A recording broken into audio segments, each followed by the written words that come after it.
David Begnaud spoke today with a former co-worker of Syed Farook who witnessed his troubling changes.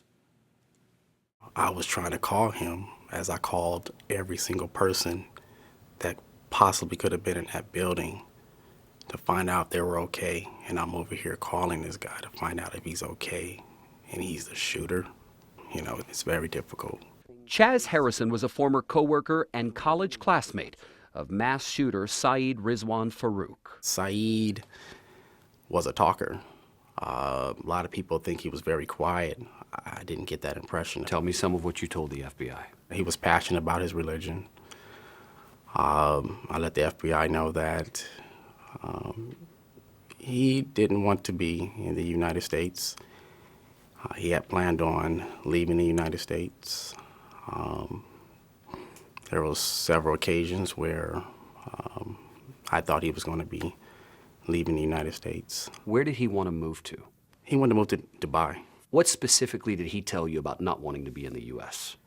Syed didn't want to be in the United States because he told me him paying taxes was helping the United States support basically the war on Islam, the war on Muslims. What did you know about his wife? He was very secretive about his wife. He didn't want to reveal much about his wife. I can see he wasn't really comfortable speaking about her, but what he did tell me is that she was a pharmacist in our country. And he also told me that she didn't want to be here neither. Did you ever think he would do that? Never. Never talked about wanting to hurt Americans. Syed's thing was he had to leave here because he couldn't live here.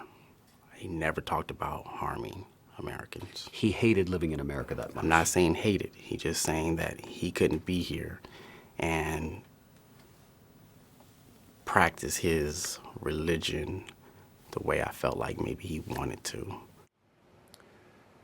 Harrison says Farook last called him about 4 months ago. In previous conversations, Farook confided that his wife was uncomfortable in the U.S. because people would stare at her based on what she wore. Jeff, the wife wore a niqab, which is a dress that shields just about everything on a woman's body except her eyes.